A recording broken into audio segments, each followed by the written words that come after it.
Bwana, tuko live kupitia Jamii na Maendeleo TV na hapa tunakutana na mkubwa ambaye atakwenda kutuambia kile ambacho amekiona kwenye msiba huu wa dada yetu Priscilla. Hapa tulipo tuko makaburini ni Altona North.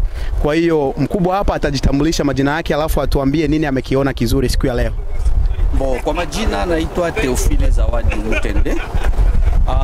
Na kufuatana na msiba hapa, kwanza naona huzuni kwanza. Kuna ni mtoto mdogo anaanza maisha, na kitu kimefurahia sana ni pastor amesema kama sisi kama vile envelope maana ni mwili inatoka, spirit yake inaenda, ile mwili inabakia pale, na ndio maana kuna sio vema kujivuna, sio vema yani tuko wakupita, tuko wakufa, lazima uishi na watu vizuri, uwe na maisha mazuri, na tunafurahia puisque community ya Wakongomani wote wamekuja hapa kwa furaha.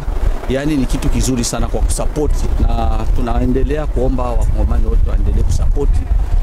Tukaa ni uzuri kwa Wakongomani, tunapoteza, sio rahisi sana kwa wazazi, sio rahisi kabisa. Asante sana. Tunashukuru sana kabisa, Mungu akubariki.